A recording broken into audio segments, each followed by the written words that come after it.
మరి కాస్త ఈ పట్టుబట్ట రోడ్డు తీసి క్లిప్పు పెట్టి ఎండలోనూ అక్కడ మాకు నారాయణ కవి కృత హితోపదేశ విగ్రహం సంధి 6వ భాగం 8/8/20 భవిష్యత్తు సుఖం అనే భావనతో ఆనందించేవాడు పేలపిండి కుండను పగల కొట్టుకున్న బ్రాహ్మణులాగా అవమానం పొందుతాడు అని ఒక మంత్రి చెప్పిన ఆ పక్షంలో అప్పుడు రాజు అడిగాడు, ఏమిటా కథ కమామిషు చెప్పమంటే చెప్తున్నాడు. ఇది 7వ కథ హితోపదేశంలో మన భగ్న భాండ బ్రాహ్మణ కథ. పేలపిండి కుండ బ్రాహ్మణుడు కథ. అస్తి దేవకోట నామ్ని నగరే దేవశర్మా నామ బ్రాహ్మణ తేన మహావిషువత్ సంక్రాంత్యం సక్తు పూర్ణశరావ ఏకః ప్రాప్తః తతస్తమాదాయాసౌ కుంభకారస్య భాండపూర్ణమండసైవ మండపైక దేశే రౌద్రేణాకులితసుప్తః తతః సక్తు రక్షార్థం హస్తైదండమేకమాదాయ చింతయత్ యజ్జహం సక్తు శరామివ విక్రియదేశ కబర్దధాన్ ప్రస్య తదాత్రైవ తైః కబర్దకైర్ఘటశరావాదికముపక్రియానేకధా వృద్ధైస్తద్ధనై పునః పూగవస్త్రాదికముపక్రీయ విక్రీయ లక్షసంఖ్యాని ధనాని కృత్వా వివాహచతుష్టయం కరిష్య అనంతరం తాను స్వపత్నీసు యా రూపయౌవనవతీ తస్యామధికానురాగం కరిష్యామి సపత్న్యో యదా ద్వ్యంధ్యం కరిష్యత్ తదా కోపా ఆకులోహం తాః సర్వాలగుడేన తాడయిష్యామి ఇత్యభిధాయ తేన లగుడః ప్రక్షిప్తః తేన సత్తు శరావశ్చూర్ణితో భాండాని చ బహూని భగ్నాని తతస్థేన శబ్దేనాగతేన కుంభకారేణ తథా విధాని భాండాన్యవలోక్య బ్రాహ్మణస్థిరస్కృతో మండపాద్ బహిష్కృత్య అతోహం బ్రవీమి అనాగతవతీం చింతాం ఇత్యాది. దేవకోట్టం అనేటువంటి నగరంలో దేవశర్మ అనే బ్రాహ్మణుడు ఉండేవాడు. అతనికి కన్యా సంక్రమణ పుణ్యకాలంలో నవరాత్ర పర్వద దినాలలో విషువత్ సంక్రాంతి పగలు రాత్రి సమానంగా ఉండే రాశిదని సూర్యుడు ప్రవేశించడం దాన్ని విషువత్ రాత్రి అని. కన్యా రాశి లేక మీన రాశి అలాంటివి ఉంటాయి. ఇక్కడ దాన లాభాన్ని బట్టి కన్యా సంక్రమమైన నవరాత్ర పర్వదినాలు చేస్తారు. 9 రోజులు వచ్చు. భిక్ష ద్వారా ఒక పెద్ద కుండ నిండా పేలపిండి వాడికి దొరికింది. అతడు ఆ పాత్రను తన వెంట తీసుకెళ్తున్నాడు. కుండలతో నిండిన ఒక కుమ్మరివాడి ముందు చేరాడు.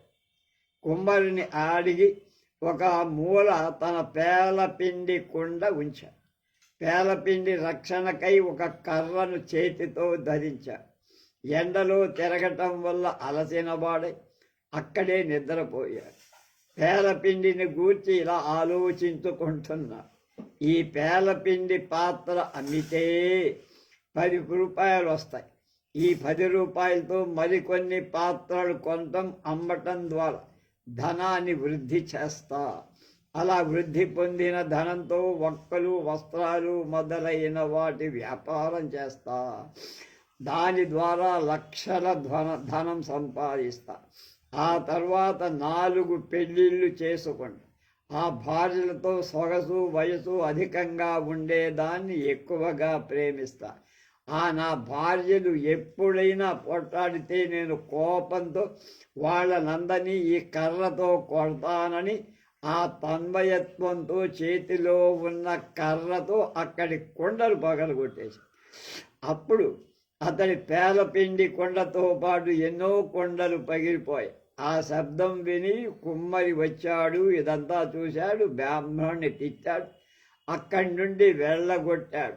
అందుకని ఈ దూరదర్శి అనే పేరు గల మంత్రి చెప్తున్నాడు అన్నమాట. అలాంటి ఆలోచన పెట్టుకోవద్దు. కల్పితమైన భవిష్యత్తు ఎప్పుడూ ఏదో జరుగుతుందని ఊహాలోకల్లో తెలితే ఆ పేలపిండి ఎలా పగిలిందో నీ బతుకు కూడా బస్ స్టాండ్ అవుతుంది అని శ్లోకం.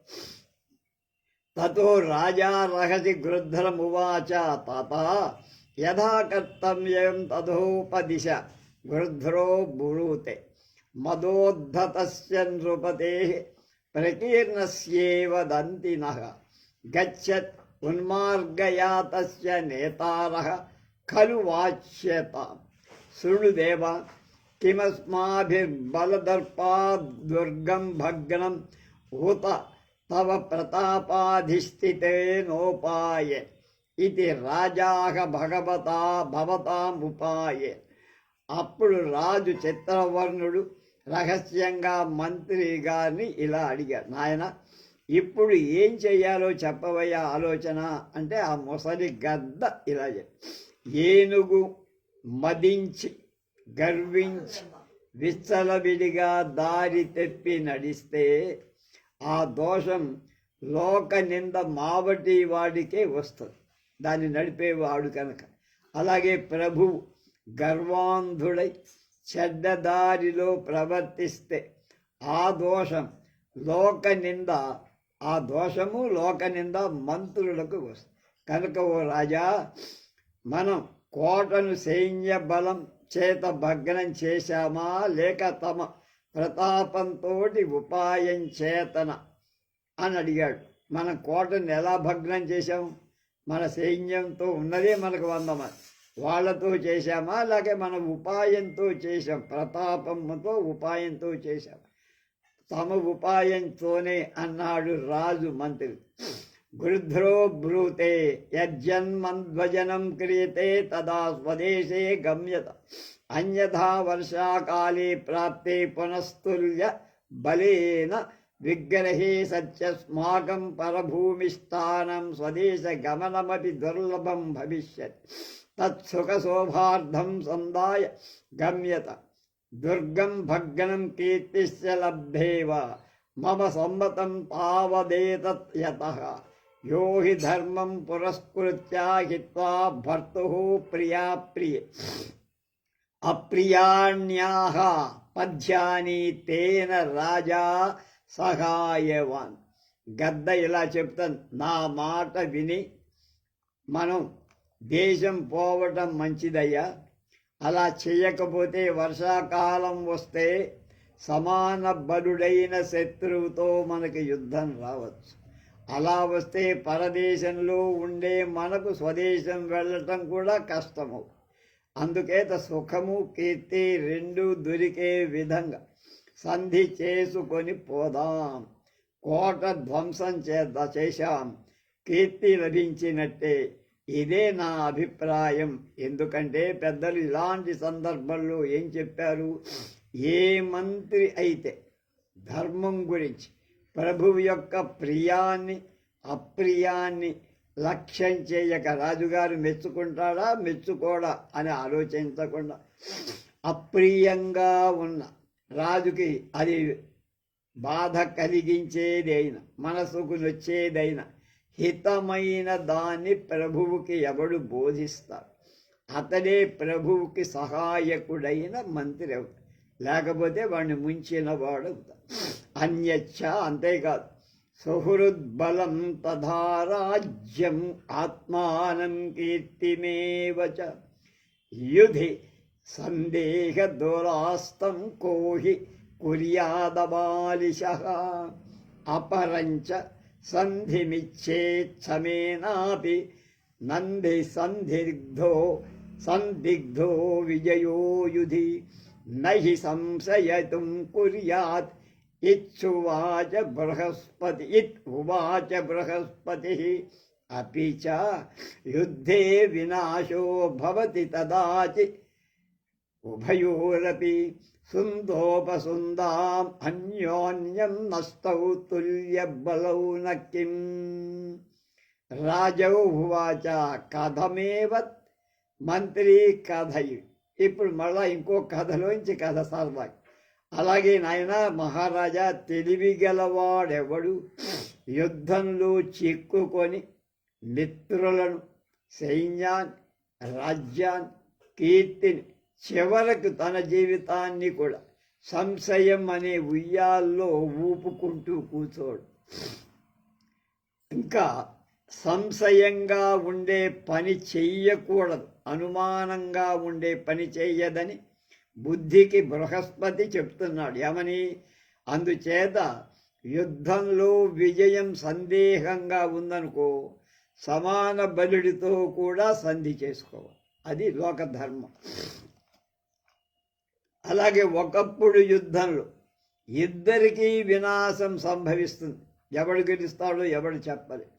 ముందుగా దీనికి ఉదాహరణ సుందుడు, ఉపసందుడు. సుందోపసుందుడు అంటారు. అందుకే ఆ మాట తెలియని వాడు ఎవడు లేడు. వాళ్ళిద్దరూ నశించారు. ఒకళ్ళతో ఒకళ్ళు యుద్ధం చేసుకొని ఇద్దరు సమాన బలులే, కానీ ఇద్దరు నశించారు. అప్పుడు రాజు అడిగాడు, అంత బలం సమానంగా ఉంటే వాడు ఎలా చచ్చారా అని అడిగితే మంత్రి చెప్తున్నాడు సుందోపసుంద కథ.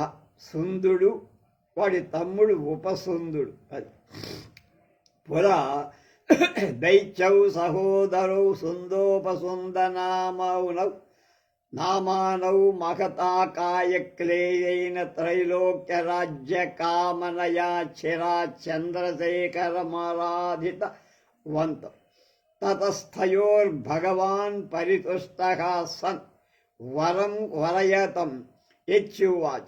అనంతరం తయోః కంఠా అధిష్ఠితాయాః సరస్వత్యాః ప్రభావాత్ తావత్ యద్వక్తు కామావన్యదభీతవంతౌ యద్యావతో వయో భవాన్ పరితుష్టస్తదా స్వప్రియం పార్వతీం పరమేశ్వరో దదాతు ఇతి. పూర్వం సుందుడు, ఉపసుందుడు అనే ఇద్దరు రాక్షస సోదరులు ఉన్నారు. వాళ్ళకి 3 లోకాలలో ప్రభువులం కావాలి అనే ఆలోచన, కోరిక పుట్టి, అందుకు శరీర క్లేశం అంటే శరీరం బాధని భరించి చాలా దీక్షతో చాలా కాలం శివుణ్ణి ఆరాధించారు. ఆయన కోసం తపస్సు. అప్పుడు భగవానుడు శివుడు, రాక్షసులంటే ఆయనకి ఎక్కువ ప్రేమ ఎందుకో ఆ సంతుష్టడయ్యాడు, ప్రత్యక్షమయ్యాడు, వరం కోరుకోమ. అప్పుడు వారి కంఠంలో సరస్వతీదేవి ప్రవేశించి తన ప్రభావంతో వాళ్ళని తరిచిన దానికి భిన్నంగా కోరుకునేట్టుగా ఆమె చేసి, పరమేశ్వరుడు అయిన తాము మా ఇద్దరి మీద సంతుష్టులైతే తమ భార్య అయిన పార్వతిని మాకు అనుగ్రహించండి అని అడిగారు వాళ్ళు. అప్పుడు అధ భగవతా క్రుద్ధేన వరదానస్యావశ్యకతయా విచారమూఢయో పార్వతీ ప్రదత్తా తతస్తస్యా రూపలావణ్యరుబ్ధాభ్యాం జగద్యఘాతిభ్యాం మనసోత్సుకాభ్యాం పాపతిమిరాభ్యాం మమ ఇచ్చన్యోన్యం కలయమానాభ్యాం ప్రమాణ పురుష కశ్చిత్ పృచ్ఛేత ఇతి మతో కృతాయాం స ఏవ భట్టారకో వృద్ధద్విజరూపః సమాగత్య తత్ర ఉపస్థిత. అనంతరం తౌ అవాభ్యాం ఇయం స్వబలలబ్ధ కస్యేయమయో మావయోర్భవ ఇది బ్రాహ్మణం అపృచ్ఛతాం. బ్రాహ్మణో బ్రూతే జ్ఞానశ్రేష్టో ద్విజః పూజ్యః క్షత్రియో బలవానపి ధనధాన్యో అధికో వైశ్యః శూద్రస్తు ద్విజసేవయా. తద్యువాం క్షాత్రధర్మానుగో యుద్ధ ఏవ యువయోర్నిర్ణయః ఇచ్చభిహితేన సాధూక్తమనేన కృత్వా తావన్యోన్యతుల్య విక్రమౌ సమకాలమన్యోన్యఘాతేన వినాశముపగత. అతోహం బ్రవీమి సంధిమిచ్చే సమేతామిపి ఇచ్చ. అది విని భగవానుడు శంకరుడు క్రోధం పొంది, అయినా ఇచ్చిన వరం తప్పక ఇవ్వాలిగా, వచ్చే క్షమేణ పూర్తి చేయాల్సి ఉండటంతో మూర్ఖులైన ఆ రాక్షసులు పార్వతిని ఇచ్చి పారేశారు. అప్పుడు లోకకంటకులైన ఆ రాక్షసులిద్దరు ఆమె రూప లావణ్యాల చేత బాగా ఆకర్షింపబడి మనస్సులో రకరకాలైన చెడు కోరికలు పెళ్ళుబక్క పాపం అనే చీకటి చేత పూర్తిగా ఆవరింపబడ్డ. ఆమె నాది, ఈమె నాది అని ఇద్దరు కూడా పరస్పరం వాదుదావుడుకోవడం. సుందరుడు పార్వతి నాదే అంటాడు, ఉపసుందరుడు కూడా పార్వతి నాదే అంట. చివరికి ఒకనొక మధ్యవర్తి వాడిని అడిగి నిశ్చయం చేసుకుందాం, వాడి అభిప్రాయం ప్రకారం మనం ఎవరు గెలిచారో ఎవరు ఓడారో తెలుసుకుందాం. వెంటనే శివుడే ఒక ముసలి వేపన వాసం వేసుకొని వచ్చి ఇద్దరి దగ్గరికి వచ్చాడు. అప్పుడు వాళ్ళు అడిగారు, ఈ సుందరిని మేం బలం వల్ల సంపాదించుకున్నాం, శివుణ్ణి మెప్పి, మా ఇద్దరిలో ఎవరికి చెందుతుందో మీరు చెప్పండి, మాకు తగాదా తేలటల్లా. అప్పుడు ఆ బ్రాహ్మణుడు, అంటే వృద్ధ బ్రాహ్మణ రూపంలో ఉన్న శివుడు ఇలా అన్నాడు, బ్రాహ్మణుడు జ్ఞానం చేత, క్షత్రియుడు బలం చేత, వైశ్యుడు ధనం ధాన్యాదుల చేత, శూద్రుడు బ్రాహ్మణులకు చేసే సేవ చేత వాళ్ళు గొప్పవాళ్ళు, పూజింపబడేవాళ్ళు అవుతారని లోకం చెబుతోందయ్యా. మీ ఇద్దరు క్షాత్ర ధర్మాన్ని అనుసరించే వాళ్ళే కదా, అందుచేత మీ గొప్పతనం నిరూపించుకోవాలంటే యుద్ధమే సాధనం అని. అప్పుడు ఆ రాక్షసులు బాగా చెప్పాడు అని అనుకున్నారు. సమాన వీరులైన వాళ్ళిద్దరూ యుద్ధానికి ప్రారంభించారు. ఒకళ్ళతో ఒకళ్ళు కొట్టుకొని, ఒకరి దెబ్బతో మరొకరు ఏకకాలంలో ఇద్దరు టప్ అయిపోయారు, చచ్చిపోయారు. అదే నేను చెబుతున్నాను రాజా, సమాన బలుడితో సంధి చేసుకోవాలి. ఆ దొంగ నా కొడుకుల్లాగా యుద్ధాలు చేస్తే వాళ్ళిద్దరూ చచ్చారు. ఇవాళ నువ్వు తీసుకోవాలా, రేపు నేను తీసుకుంటా, లేదా ఈ ఏడాది నువ్వు తీసుకో, వచ్చే ఏడాది నేను అనుకుంటే వాడు బతికుండేవాడు, వాళ్ళ కోరిక అది. రాజా అంటే రాజ అన్నాడను. తత్ప్రాగేవ కిం నేదముపదిష్టం భవద్భిః మంత్రీ బ్రూతే తదా మద్వచనం కిమవసాన పర్యంతం శృతం భవద్భిః తదాపి మమ సమ్మత్యారాయం విగ్రహారంభః యతః సాధుగుణయుక్తోయం హిరణ్యగర్భో న విగ్రాహ్యః తథా చ ఉక్తం సత్యార్యౌ ధార్మికో నార్యౌ భ్రాతృసంఘాతవాన్ బలి అనేక యుద్ధ విజయీ సంధేయాః సప్తకీర్తితాః. రాజు చిత్రవర్ణుడు ఇలా అడిగాడు, అయితే మొదటనే మీరు ఈ నీతిని నాకెందుకు చెప్పలేదయ్యా అన్నాడు. అప్పుడు మంత్రి గద్ద ఇలా, అప్పుడు నా మాటను చివరిదాకా మీరు విన్నారా? ఆత్రం ఎక్కువైపోయింది కనుక నా అంగీకారంతో ఆ యుద్ధం ఆరంభించావా? లేదే, నా అంగీకారం లేకుండానే తొందరపడి యుద్ధం మొదలుపెట్టి. ఎందుకంటే ఈ రాజహంస అయిన హిరణ్య గర్భుడు సద్గుణ పూర్ణుడు, అందుచేత ఇలాంటి వాడితో యుద్ధం చేయటం సముచితం కాదు అని విజ్ఞులు చెప్పారు. ఏం చెప్పారు?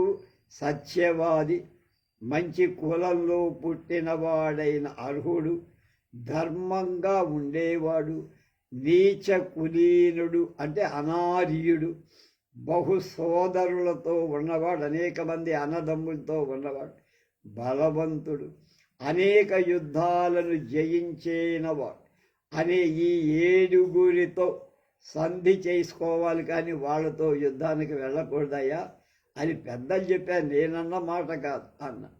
సత్యోనుపాలయన్ సత్యం సంధితో నైతి విక్రియాం ప్రాణబాధేపి సువ్యక్తం ఆర్యో నయాచ్యనార్యతాం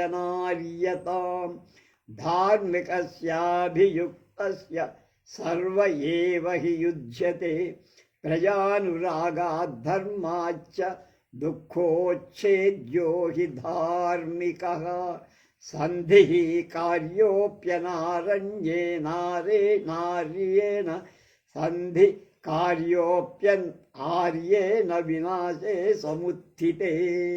సముపస్థితే వినా తస్యాశ్రయేనార్యో న కుర్యాత్ కాలయాపనం సంహతద్వాదృధావేణు నిబిడైః కంటకైర్వృతః న శక్యతే సముచ్ఛేతుం భ్రాతృసంఘాతవాంస్తథా బలినా సహ యోద్ధవ్యం ఇతి నాస్తి నిదర్శనం ప్రతివాతం హి నహి ఘనః కదాచిదుపసర్పతి జమదగ్నేషు తస్యేవ సర్వః సర్వత్ర సర్వదా అనేకయుద్ధజయినః ప్రతాపాదేవ భజ్యతే అనేకయుద్ధవిజయీ సంధానం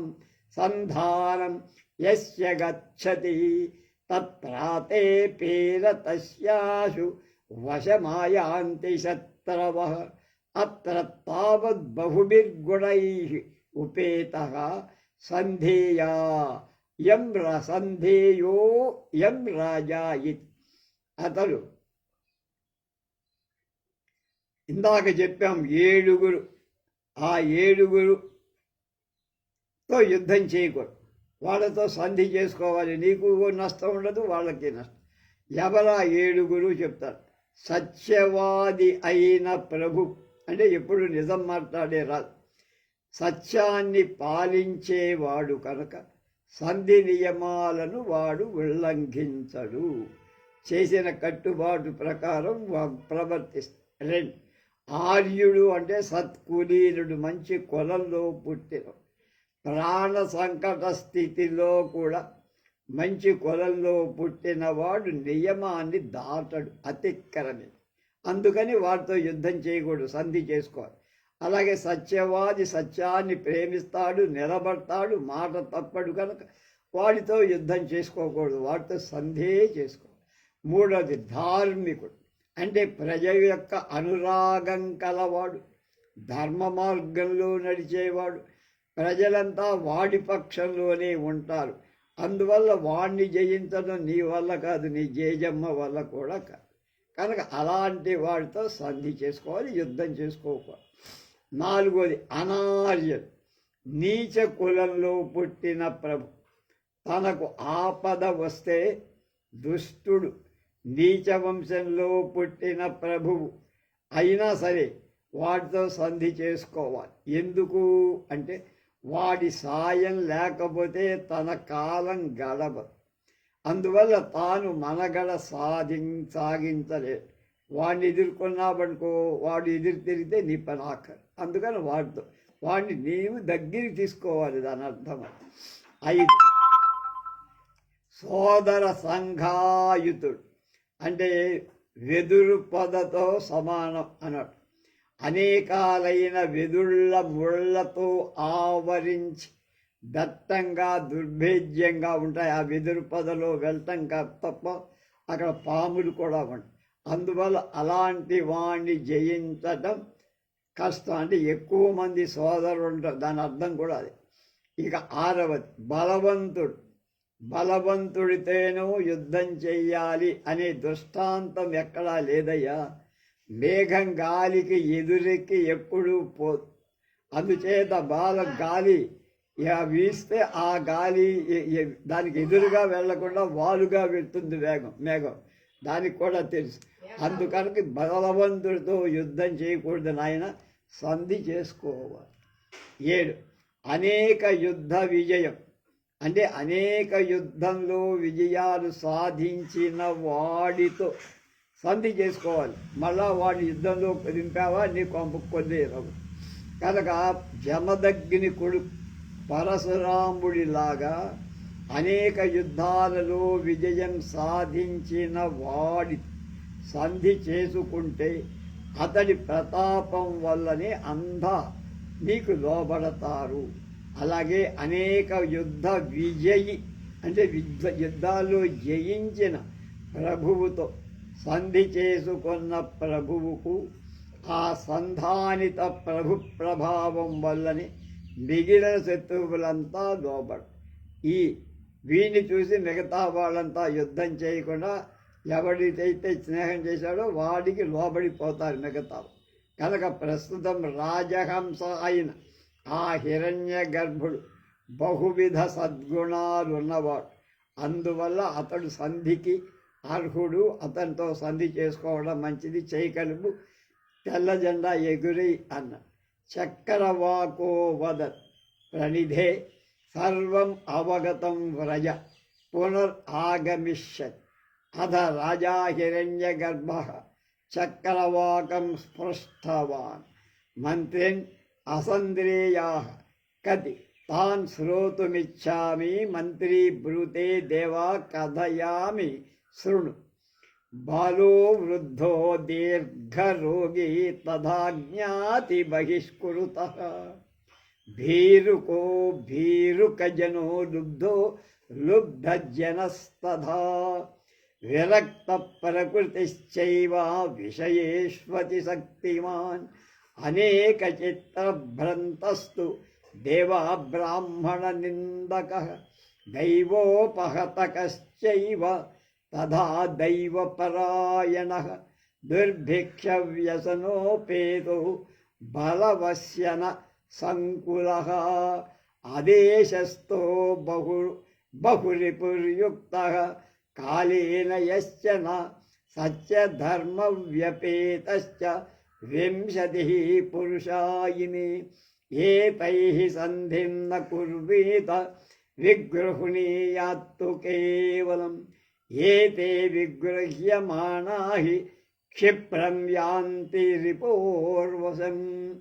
అప్పుడు చెప్తున్నాడు, ఇలా గుప్తచారి అయిన కొంగ చెప్పిన మాట విని చక్రవాకం ఇలా అంది, ఓ వేగులవాడ, అంతా గ్రహించా, ఇక వెళ్ళు, అవసరం వస్తే మళ్ళీ పిలిపిస్తా అన్న. అప్పుడు ప్రభువైన హిరణ్య గర్భుడు చక్రవాక పక్షిని అడిగాడు, ఓ మంత్రి, సంధికి ఎవరు అర్హులయ్యా? వాళ్ళని గురించి నాకు చెప్పాలి, ఇప్పుడు నేను వింటాను. అప్పుడు మంత్రి, ఆవిడ చక్రవాకం అనేటువంటి మంత్రి ఇలా చెప్పాడు, జవా చెబుతున్నాను జాగ్రత్తగా.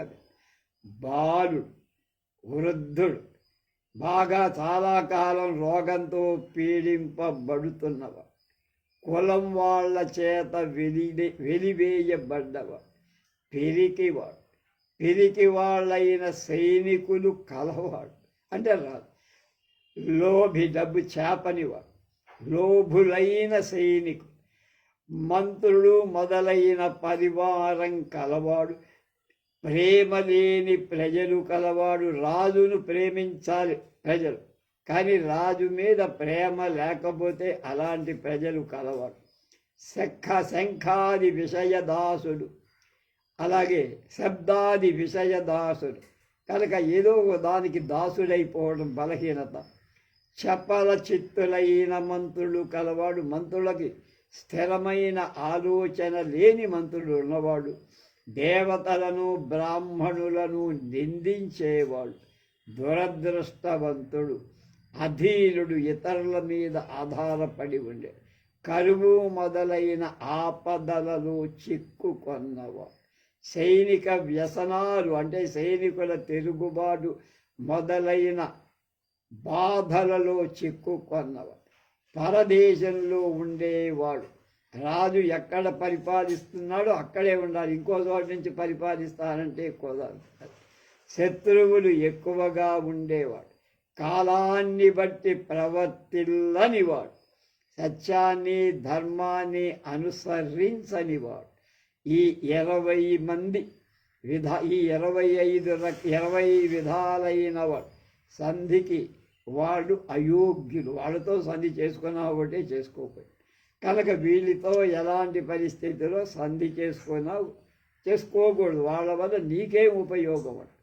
యుద్ధం మాత్రం చేయొచ్చు వాళ్ళతో. ఎందుకంటే వీళ్ళు యుద్ధం ద్వారా శత్రువులకు లొంగిపోరు, మామూలు మాటలకు లొంగ. బాలస్యాల్ప ప్రభావత్వాన్నదూకో యోద్ధుమిచ్చతి యుద్ధాయుద్ధ ఫలం యస్మాత్ జ్ఞాతుం శక్తో న బాలిశః ఉత్సాహశక్తిహీనత్వాత్ వృద్ధో దీర్ఘామయస్తథా స్వైరేవ పరిభూయేతే ద్వాదప్యేతావ సంశయం.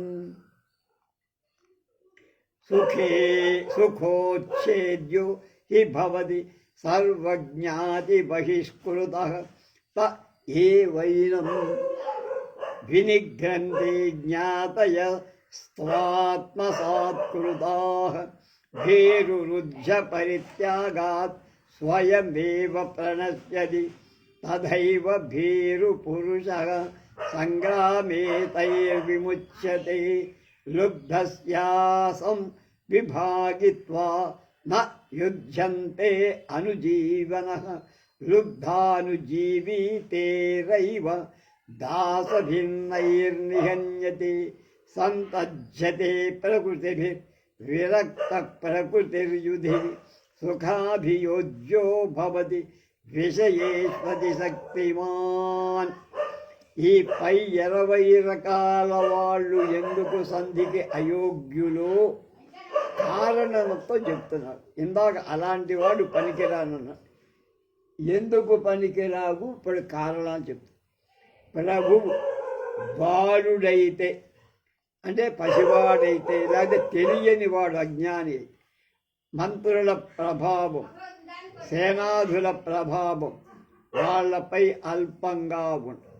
అందువల్ల వాడు సరిగా ప్రాణాలు సమర్పించి యుద్ధం చెయ్యకోరం. ఆ బుడ్డాడు మనకెందుకు రాను.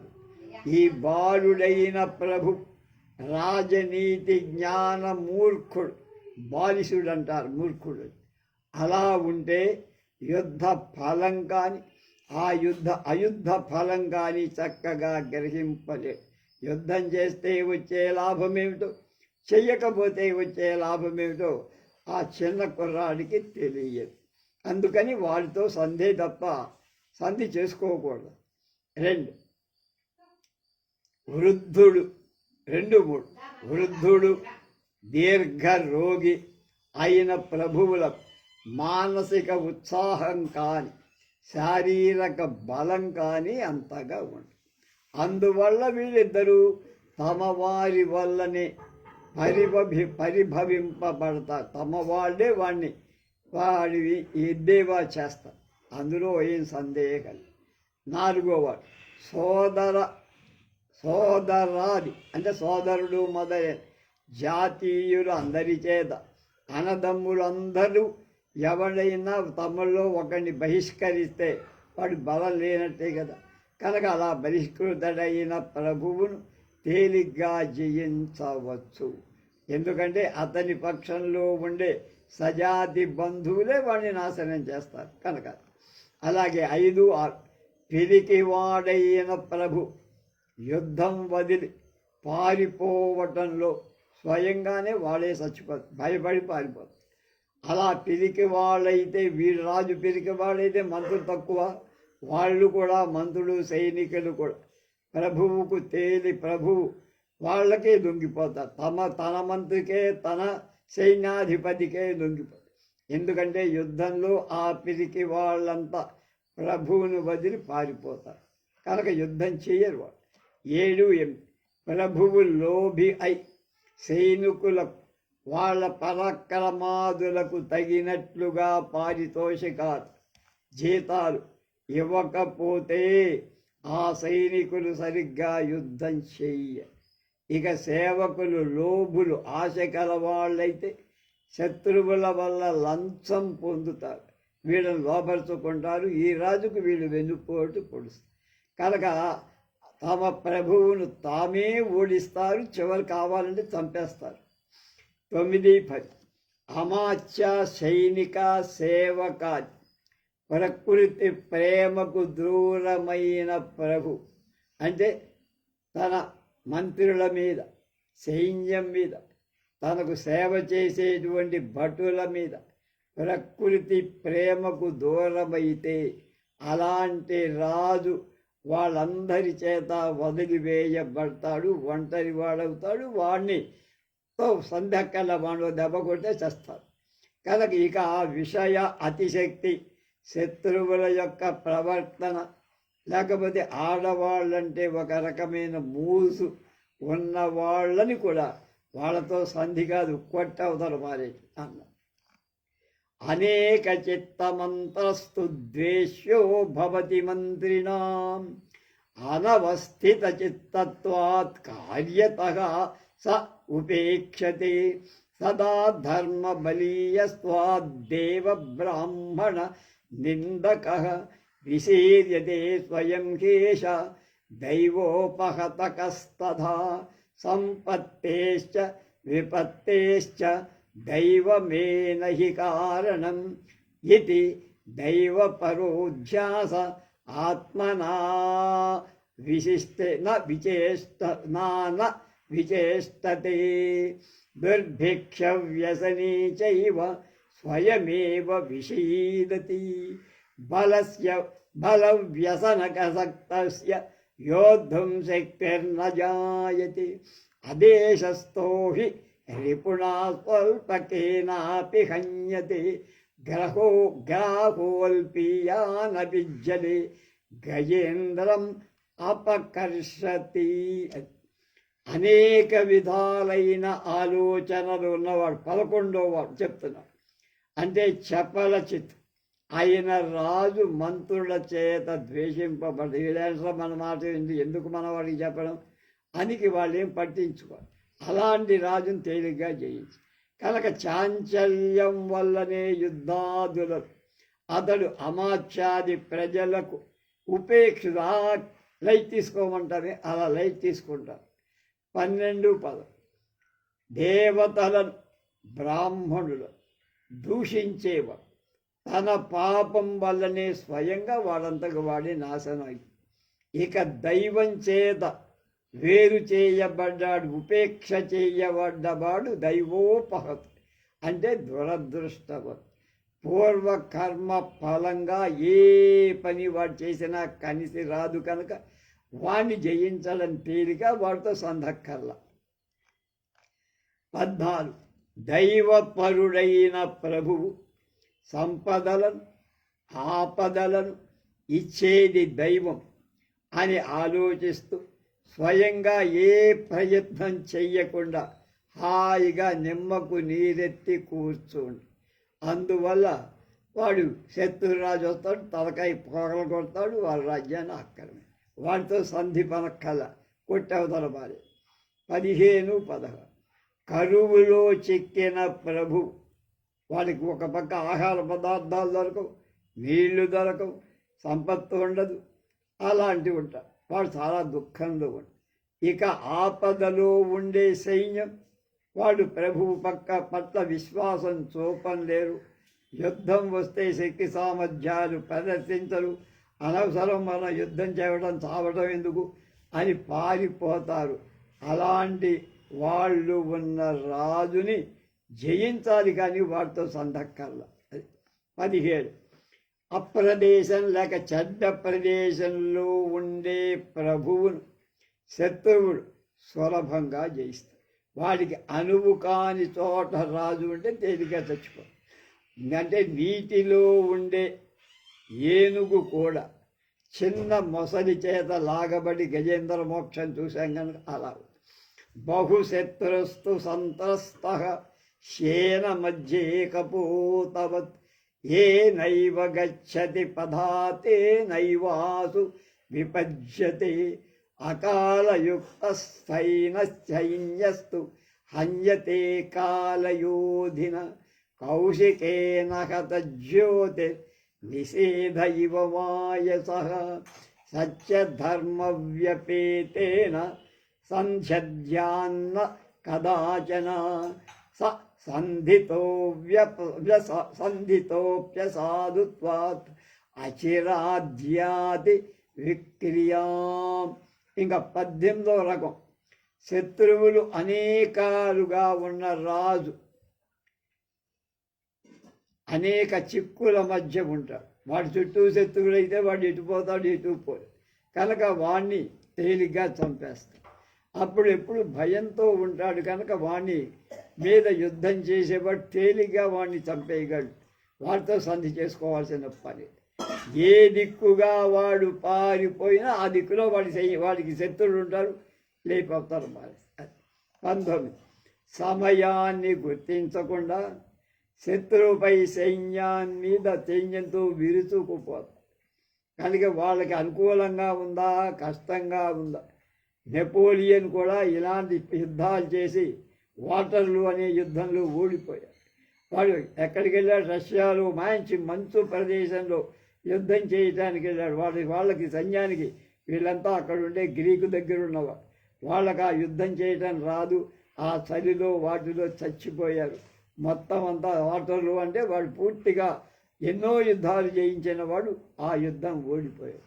కనుక దానికి యుద్ధం చేయటానికి అనుకూల వాతావరణం లేని చోట యుద్ధం చేస్తే వాడు అధోగతి పాలు. అలెగ్జాండర్ పంజాబ్ దాకా వచ్చారు.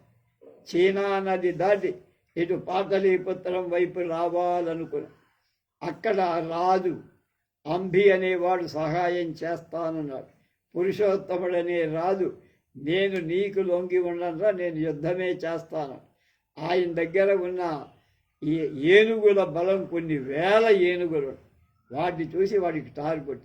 ఇలాంటి బలగం అక్కడే కాదు, చిన్న దేశం అక్కడే ఉంటే మొత్తం భారతదేశం అంతా ఎన్ని ఏనుగులు బలం ఉంటుంది. కనుక మనం ఇక్కడికి తోక దాడించి ఇంటికి వెళ్ళిపోవడం మంచిదే అని సైనికులు కూడా అప్పటికే యుద్ధాలు చేసి చేసి చేసి విసిగెత్తున్నారు. వాళ్ళు కూడా మనం కొంపకు పోదాం గురువుగారు అని అలెగ్జాండర్తో మొరపెట్టుకుంటే ఒక సైన్యాధికారికి ఆ ప్రాంతం అప్పచెప్పి సెల్యూకస్ అనేవాడు మొత్తం వెళ్ళి గ్రీకు దేశం మీదకి వెళ్తూ దానిలోనే చచ్చిపోయాడు. కనుక అనువుగాని చోట యుద్ధం చెయ్యకూడదు. సత్యం ధర్మం పాటించని రాజుతో ఎప్పటికీ సంధి చేసుకోరా. కనుక మాట మీద నిలబడాలి, ధర్మం మీద ఉండాలి. అలా లేని రాజుతో సంధి ఎందుకు? వాడు దేన్ని పాటించడు.